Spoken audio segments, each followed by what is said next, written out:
जो तुम्हें आज इग्नोर करता है वो ये समझता है कि उसने तुम्हें कमजोर कर दिया है। वो ये मान बैठता है कि तुम्हारी चुप्पी तुम्हारी हार है। लेकिन चाणक्य नीति कहती है कि संसार में सबसे खतरनाक व्यक्ति वो होता है जो शोर नहीं मचाता बल्कि चुपचाप अपनी शक्ति समेटता है। क्योंकि जो व्यक्ति तुम्हें अनदेखा करता है वो वास्तव में तुम्हारी कीमत नहीं बल्कि अपनी दृष्टि खो चुका होता है। और बुद्ध कहते हैं कि जब कोई तुम्हें नजरअंदाज करता है तो वो तुम्हें नहीं बल्कि अपने भीतर उठ रही असहज सच्चाई से भाग रहा होता है। क्योंकि सच ये है कि इंसान उसी को इग्नोर करता है जो उसके अहंकार को चोट पहुंचा देता है, जो उसे आईना दिखा देता है। और यही कारण है कि जब तुम ईमानदार होते हो, शांत होते हो, आत्मसम्मान से भरे होते हो तो कई लोग तुम्हें सहन नहीं कर पाते। वे तुम्हारी उपस्थिति को हल्का दिखाने की कोशिश करते हैं, वे जवाब देना बंद कर देते हैं, वे दूरी बना लेते हैं। लेकिन चाणक्य साफ कहते हैं कि मौन सबसे तीखा शस्त्र है। और जो व्यक्ति मौन को साध लेता है वो युद्ध जीते बिना ही सामने वाले को पराजित कर देता है। क्योंकि जब तुम बार बार समझाना छोड़ देते हो, जब तुम अपनी वैल्यू साबित करने की कोशिश बंद कर देते हो, जब तुम ये स्वीकार कर लेते हो कि जो तुम्हें चुन नहीं रहा वह तुम्हारे योग्य नहीं है, उसी क्षण शक्ति का पलड़ा तुम्हारी ओर झुक जाता है। बुद्ध कहते हैं कि दुख का कारण कोई दूसरा व्यक्ति नहीं बल्कि तुम्हारी आसक्ति है। जब तक तुम चाहते रहोगे कि वो तुम्हें मैसेज करे, तुम्हें माने, तुम्हें समझे, तब तक तुम मानसिक रूप से गुलाम बने रहोगे।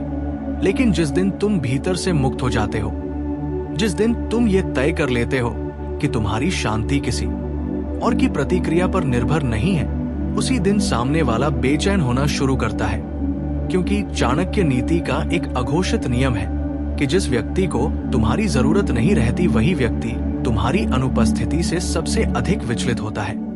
जब तुम उपलब्ध नहीं रहते, जब तुम अपने लक्ष्य, अपने विकास, अपने आत्मनिर्माण में डूब जाते हो, तब वही व्यक्ति जिसने तुम्हें इग्नोर किया था बार बार तुम्हें याद करता है।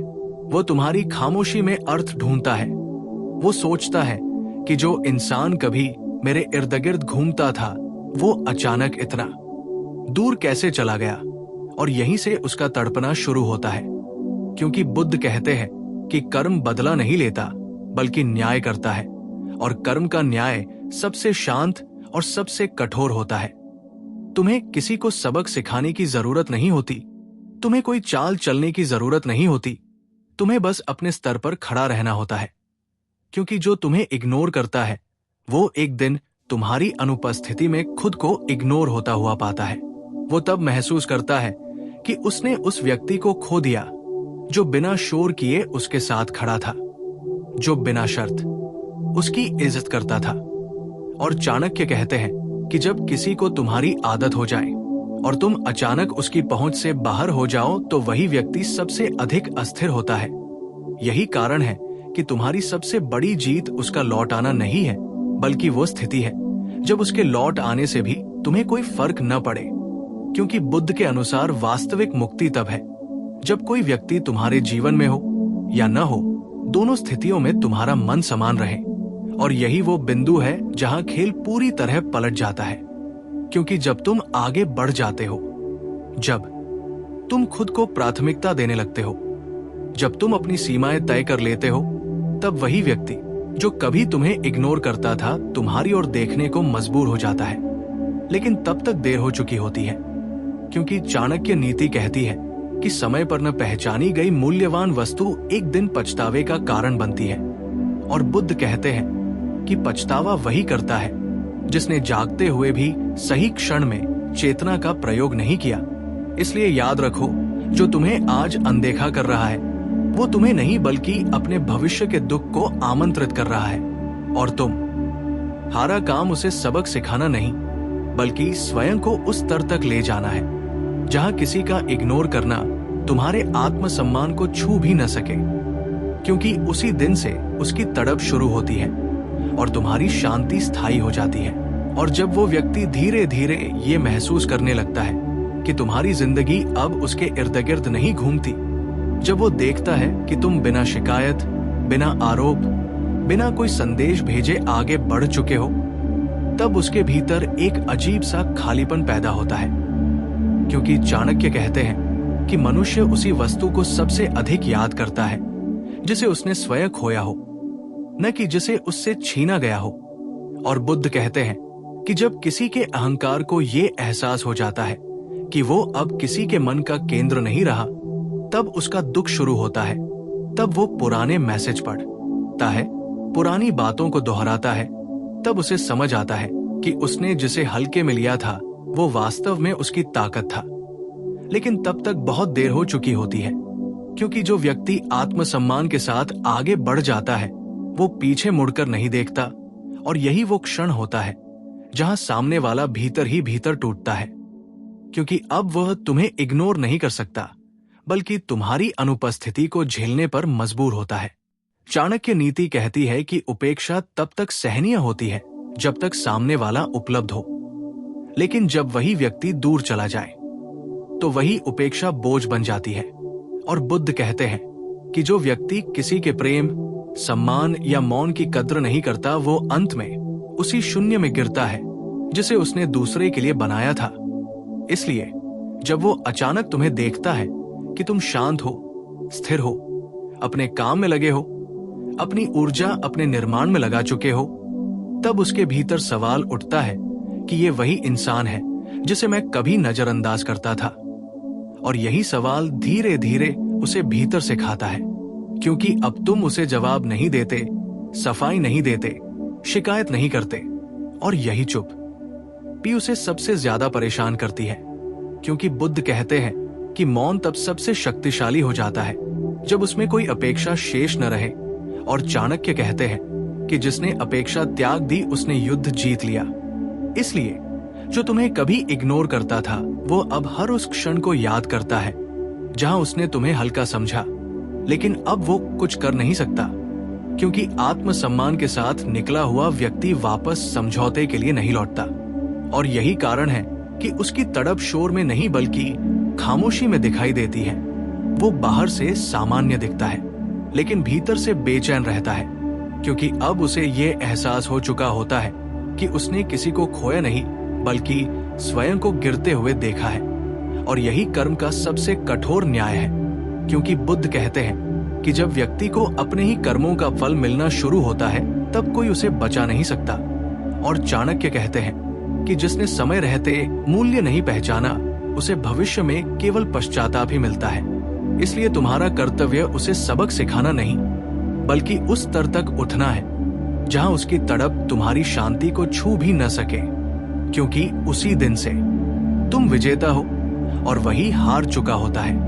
और समय के साथ वो व्यक्ति ये भी समझने लगता है कि जिसने कभी बिना शोर उसके साथ खड़े रहकर उसका साथ दिया था, वही अब उसकी जिंदगी से पूरी तरह निकल चुका है। और चाणक्य कहते हैं कि मनुष्य तब सबसे अधिक असुरक्षित महसूस करता है जब उसे ये एहसास हो जाए कि जिसकी उपस्थिति को वो निश्चित मान बैठा था वो अब उसकी पहुंच से बाहर है।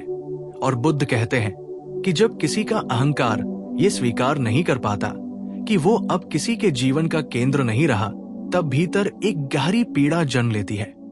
यही वो पीड़ा है जो रात की खामोशी में उसे बेचैन करती है, क्योंकि अब वो तुम्हें इग्नोर नहीं कर सकता बल्कि खुद को अनदेखा होता हुआ महसूस करता है। वो देखता है कि तुम पहले की तरह सवाल नहीं पूछते, सफाई नहीं देते, अपनी भावनाएं साबित नहीं करते। और यही बदलाव उसे सबसे ज्यादा डराता है, क्योंकि चाणक्य नीति कहती है कि व्यक्ति तब तक शक्तिशाली रहता है जब तक सामने वाला उसे महत्व देता है, लेकिन जैसे ही वो महत्व समाप्त होता है वैसे ही उसकी शक्ति भी ढहने लगती है। और बुद्ध कहते हैं कि जिसे हम पकड़ना छोड़ देते हैं वही हमें पकड़ने लगता है। इसलिए अब वो तुम्हें याद करता है उन क्षणों में जब उसे किसी सच्चे समर्थन की आवश्यकता होती है, लेकिन तब उसे एहसास होता है कि जिसने उसे सबसे अधिक समझा था वही सबसे पहले चला गया।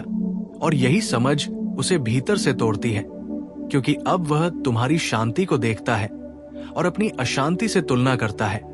और चाणक्य कहते हैं कि तुलना से उत्पन्न हीनता मनुष्य को भीतर ही भीतर खा जाती है। इसलिए वो चाहे बाहर से मुस्कुराए लेकिन भीतर एक खालीपन लिए घूमता है। क्योंकि बुद्ध कहते हैं कि शून्य वही अनुभव करता है जिसने प्रेम और सम्मान को हल्के में लिया हो, और अब उसका मन बार बार तुम्हारी ओर लौटता है, लेकिन तुम्हारा मन आगे बढ़ चुका होता है। क्योंकि जिसने आत्मसम्मान के साथ दूरी बनाई हो, वो लौटने के लिए नहीं बल्कि मुक्त होने के लिए गया होता है। और यही कारण है कि अब उसकी तड़प किसी को दिखाई नहीं देती, लेकिन उसके भीतर लगातार बढ़ती जाती है। क्योंकि कर्म का नियम शोर नहीं करता, बल्कि सही समय पर सही परिणाम देता है। और चाणक्य नीति कहती है कि जो बीज तुम बोते हो वही फल तुम्हें भोगना पड़ता है। इसलिए जो तुम्हें कभी इग्नोर करता था, वो अब अपने ही बनाए हुए अकेलेपन में फंस चुका होता है। और तुम्हारा कार्य अब उसे देखना नहीं बल्कि उस ऊंचाई पर स्थिर रहना है जहां किसी का होना या न होना तुम्हारे संतुलन को नहीं हिला सकता। क्योंकि बुद्ध कहते हैं कि सच्ची विजय वही है जहां मन स्थिर हो जाए।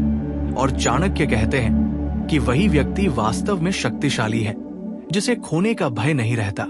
और जैसे जैसे दिन बीतते हैं, वो व्यक्ति ये महसूस करने लगता है कि जिसने कभी उसे बिना शर्त स्वीकार किया था, वही अब उसकी दुनिया से पूरी तरह गायब हो चुका है।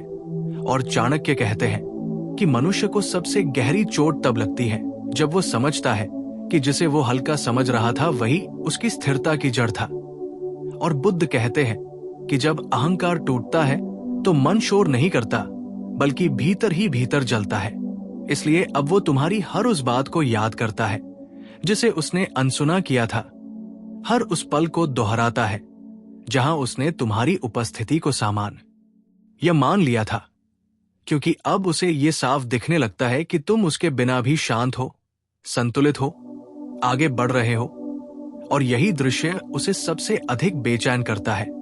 क्योंकि चाणक्य नीति कहती है कि जब कोई व्यक्ति तुम्हारे नियंत्रण से बाहर हो जाए तो तुम्हारी सारी चालें व्यर्थ हो जाती है। और बुद्ध कहते हैं कि नियंत्रण की चाही दुख का मूल है। इसलिए अब वो चाहे तुम्हें याद करे, तुम्हारे बारे में पूछे या भीतर ही भीतर लौटने की कल्पना करे, लेकिन तुम्हारे मन में कोई हलचल नहीं होती। क्योंकि जिसने आत्मसम्मान के साथ दूरी बना ली हो, वो फिर किसी की उपेक्षा से संचालित नहीं होता। और यही कारण है कि अब उसकी पीड़ा मौन हो जाती है। वो किसी से कह नहीं पाता कि उसने क्या खो दिया, क्योंकि समाज में खोया हुआ व्यक्ति कम और खो देने वाला व्यक्ति ज्यादा तड़पता है। और चाणक्य कहते हैं कि जो अपनी गलती स्वीकार नहीं कर पाता वही सबसे अधिक कष्ट झेलता है। इसलिए अब वह तुम्हारी अनुपस्थिति को दोष देता है, परिस्थितियों को दोष देता है, समय को दोष देता है, लेकिन भीतर कहीं न कहीं वह जानता है कि ये सब उसके अपने चुनावों का परिणाम है। और बुद्ध कहते हैं कि जब मनुष्य अपने कर्मों की जिम्मेदारी लेने से भागता है, तब उसका दुख कई गुना बढ़ जाता है। इसलिए अब वो बाहर से सामान्य दिखने की कोशिश करता है, लेकिन भीतर असंतोष और खालीपन लिए चलता है। क्योंकि उसने उस व्यक्ति को खो दिया है जो बिना शोर किए उसके जीवन में स्थिरता लाता था। और यही कर्म का वह रूप है जो दिखता नहीं लेकिन हर पल महसूस होता है। इसलिए तुम्हारा मार्ग अब साफ है, तुम्हें पीछे मुड़कर देखने की जरूरत नहीं। क्योंकि चाणक्य कहते हैं कि जो व्यक्ति अपने लक्ष्य की ओर बढ़ चुका हो, उसके लिए पीछे केवल छाया होती है। और बुद्ध कहते हैं कि जो जाग चुका हो, उसे नींद में लौटने की आवश्यकता नहीं होती। इसलिए जो तुम्हें कभी इग्नोर करता था, वो अब अपने ही मन की कैद में फंसा हुआ है। और तुम उस स्वतंत्रता में खड़े हो जहां किसी का स्वीकार या अस्वीकार तुम्हारे मूल्य को तय नहीं करता। और यही वो अंतिम बिंदु है जहां उसकी तड़प स्थायी बन जाती है और तुम्हारी शांति अड़ेग। और अब उस व्यक्ति को यह भी समझ आने लगता है कि उसने तुम्हें खोकर केवल एक इंसान नहीं, बल्कि एक ऐसी ऊर्जा खो दी है जो बिना शर्त उसके जीवन में स्थिरता लाती थी। क्योंकि चाणक्य कहते हैं कि मूर्ख वही है जो मूल्यवान चीज को तब पहचानता है जब वो हाथ से निकल चुकी होती है। और बुद्ध कहते हैं कि जागरूकता हमेशा देर से आती है, लेकिन पीड़ा हमेशा समय पर पहुंच जाती है। इसलिए अब वो अपने अकेलेपन में तुम्हारी तुलना दूसरों से करता है और हर बार हार जाता है। क्योंकि जो सच्चा होता है उसकी जगह कोई नहीं ले सकता। और यही बात उसे भीतर से तोड़ती है, क्योंकि अब वो समझ चुका होता है कि तुम्हारा शांत हो जाना उदासीनता नहीं बल्कि चेतना का संकेत था। और चाणक्य नीति कहती है कि जो व्यक्ति भावनाओं से ऊपर उठ जाता है वही सबसे अधिक खतरनाक हो जाता है, क्योंकि उसे डराया नहीं जा सकता, खरीदा नहीं जा सकता और नियंत्रित नहीं किया जा सकता। और बुद्ध कहते हैं कि जो व्यक्ति किसी की प्रतिक्रिया पर निर्भर नहीं रहता वही वास्तव में स्वतंत्र होता है। इसलिए अब वो चाहे तुम्हें याद करें, चाहे तुम्हारे लौटने की उम्मीद रखें या अपने अहंकार को बहलाने के लिए खुद को ये समझाए कि सब ठीक है, लेकिन भीतर वो जानता है कि उसने अपने ही हाथों से एक ऐसा रिश्ता तोड़ दिया जिसे जोड़ने में उसे कुछ नहीं करना पड़ता था। और यही पश्चाताप उसे हर उस क्षण में घेर लेता है जब वो असफल होता है, जब उसे सहारे की जरूरत होती है, जब उसे कोई समझने वाला नहीं मिलता, क्योंकि अब तुम वहां नहीं हो। और चाणक्य कहते हैं कि मनुष्य तभी किसी की कीमत समझता है जब उसे उसी व्यक्ति जैसी सहायता कहीं और नहीं मिलती।